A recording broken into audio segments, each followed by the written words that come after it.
فصل لفظ فصل کچرته په سکون سره اویا شي په دې صورت کې به دا مبني وي کچرته په تنوین سره فصل اویا شي په دې صورت کې به دا مرفوع وي هاذا مبتدا به محذوف وي نو دا هغه فصل د جمع مستویلو چې دای مخکې یو فصل مستقل بیانې چې باقي کې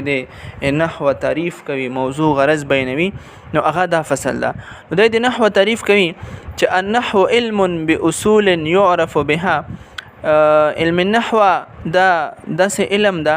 یعنی داسې قوانین به اصول داسې قوانین دي يعرف بها چې پیژندل شي په دغه اصول سره احوال او اواخر الکلمه الثلاثه د درې کلمې اخري احوال خو من حيث الاعراب والبناء په داسې حیثیت سره الاعراب والبناء چې دغه لفظ معرب ده او که مبني ده وکیفیت ترکیب بعضها مع بعض او د غرنګ دغه طریقه نحو کې هوي چې د بعضی کلمې د بعض سره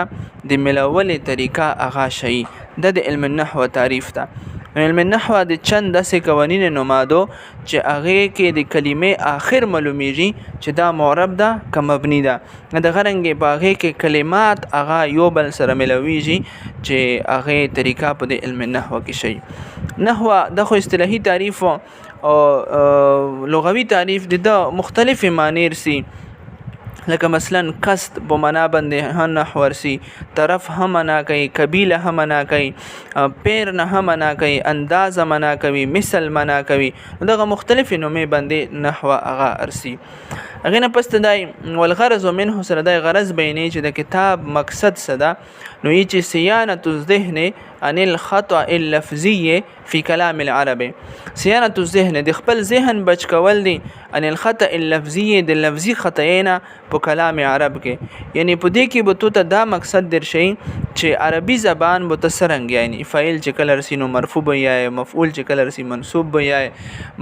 کله مضاف الیه وغیرہ چې صورت ترسینو هغه به مجرور یا نو دغه صورتونه به در شي چې تبو عربي کلام کې د لفظي خطاینا هغه بچ کړي او بیا هغه سره دی چې و موضوعه الکلمه والکلام د نحو موضوع بینوي چې دغه نحو دی په دې کتاب کې بحث ته شي نه کیږي یعنی دا چې په دې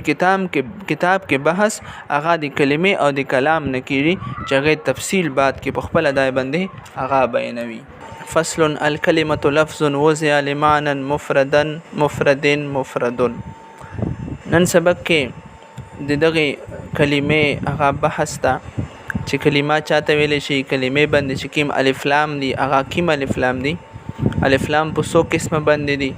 او د غرنګ اخر کې مو درې قسمه اعراب او ویل چې مفردن مفردن مفردون په کې درې احتمالات دي نو هغه په ترکیب کې څه شی وکړي کیږي مې به دا بس کوم اول په د الکلماتو کې چې کیم الف لام دي د کیم الف لام دي دینه مخکې ته د الف لام اقسام زدا کا چې الف لام شروع کې په دوه قسمه دي یو الف لام اسمی دي او دویم الف لام حرفي دي الف لام اسمی تعریف دادا چې دا هغه الف لام دي چې هغه اسم فاعل او اسم مفعول باندې داخليږي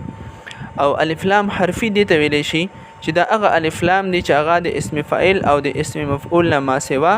اسم باندې داخليږي بیا الف لام حرفي هغه په دوه قسم دي یو الف لام حرفي زائده یو الف لام حرفي غیر زائده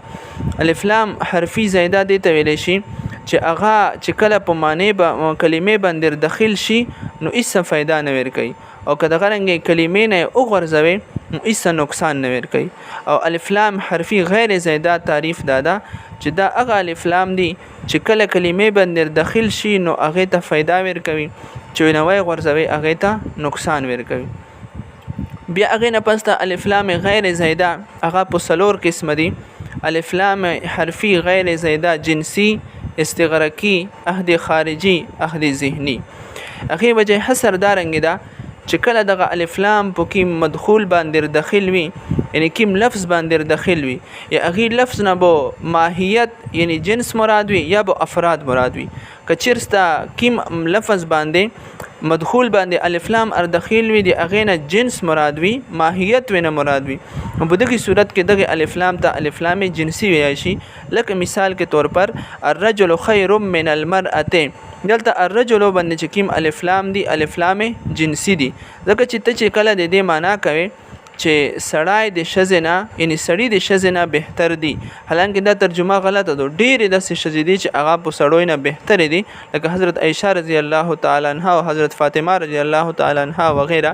د دې وجې نه به ترجمه داسې کوي چې هغې کې د جنس معناوي چې الرجل خیر من المرأة، یعنی جنس د سړي هغه بهتر ده د ښځې نه. خو وجه حصر بشه بیانوله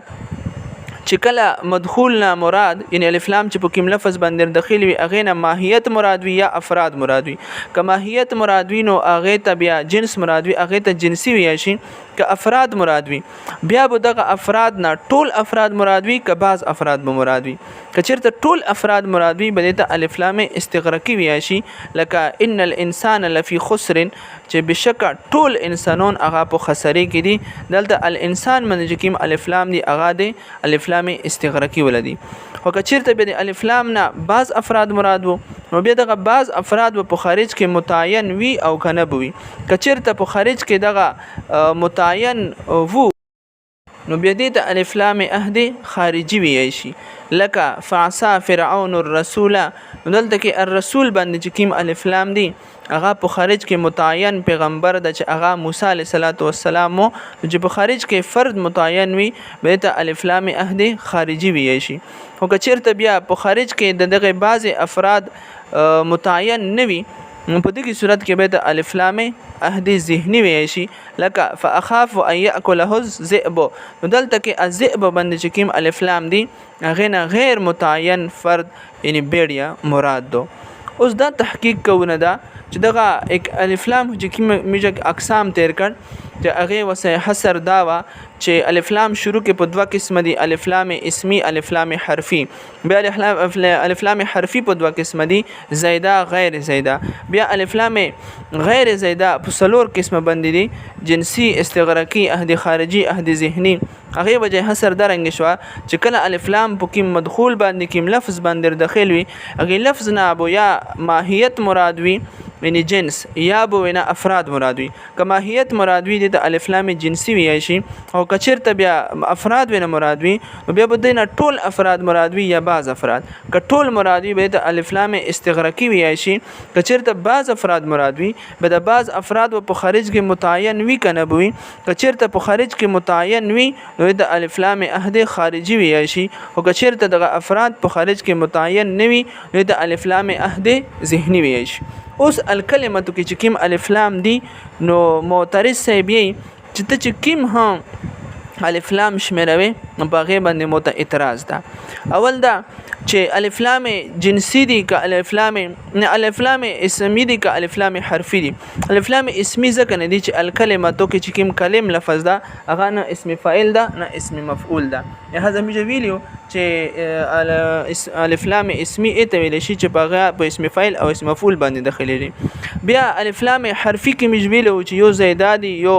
غیر زیده دي. خو زیده مو ته ویلو غیر زیده کې بیا څلور اقسام هو. نو په څلور اقسام کې دا کوم قسم ده؟ الف لام جنسي ده که استغراقي ده که عهد خارجي ده که ذهني ده. او چې کوم قسم جوړیږي دا یې چې مو ته اعتراض ده. اول دا چې کچېرته ته وایې چې دا الف لام جنسي دي یا استغراقي دي نو په هغې باندې اعتراض دا ده چې په الکلمتو کې اخر کې لفظ تا دو او تا د وحدت ته پردو، په جنس او په استغراق کې هو کثرت وي او تا د وحدت ته پردو، نو په یوې کلمې کې کثرت هم ده او وحدت هم ده، د په خپل منځ کې تضاد ده. لهذا جنسي او استغراقي نشي جوړېدای. الف لام عهد ذهني هو ځکه نه جوړېږي چې الف لام عهد ذهني چې په کوم مدخول باندې یعنی کوم لفظ باندې داخل شي هغه مدخول دی هغه لفظ د نکره په حکم کې وي، معرفه نه وي. نو لهدا دلته الکلمه همیشه په ترکیب کې مبتدا جوړونی دو، نو دیو جن هغه په حکم د نکره کې وي الف لام عهد ذهني. نو لهدا نکره مبتدا نشي جوړیدای، نو الف لام عهد ذهني نشي جوړیدای. او بل په دشان الف لام عهد خارجي هغه هم نشي جوړیدای ځکه چې دلته کلمانه غیر متعین کلمه مراد دو. دا وضاحت خو نشته چې کومه کلمه مراد دو. نو کلمه نحوی هم شته، کلمه منطقي هم شته، کلمه شهادت هم شته. نو دلته کې کلمه غیر متعین مراد دو. لہذا الف لام عهد خارجي کې هو په خارج کې هغه متعین وي، فرد متعین وي. نو دلته کې دا کلمه متعینه هم نه دو. په دې صورت کې الف لام عهد خارجي هم نشي جوړیدای. نو اوس په دې باندې څه کوو د نه بکیم الف لام جوړیږي نو هغه جواب دادا چې دلته الف لام جنسی دي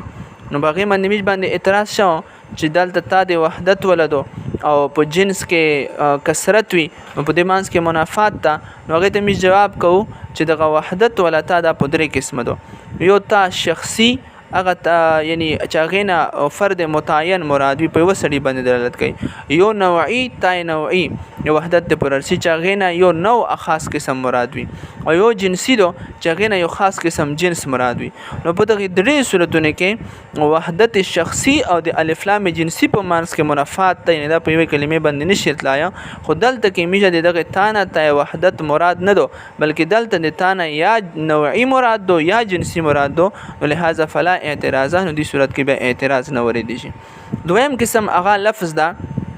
لفظ په لغت کې پینک نه تویل شي په اصطلاح کې ما يتلفظ به الانسان چې کوم شی باندې انسان تلفظ کوي هغه تلفظ ویل شي لہذا د فرشته چې کوم کلام وي د جناتو د الله تعالی هغه ټول باندې انسان تلفظ کولای شي نو دغه ته بیا لفظ ویل شي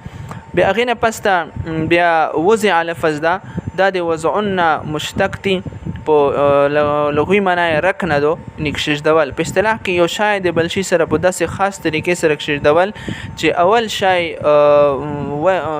بیان کې نو دویم شای خود به خود سمجھته ونرسي هغه نه پسته معنا مفردن مفردون کې میشه درې قسمه اعراب بیان کړیو دغه مفردن کې چې کله رفع حالت وای یعنی الکلمه لفظ وضع لمانا مفردن نو په دې صورت کې به دا د لفظون د پورا صفت ثانی جوړیږي او کچیرته به د په مفردن باندې نسب وایي مفردن وایي بیا دوا احتمالات دي پکې یا د وضع ضمیر چې کوم نائب فاعل ده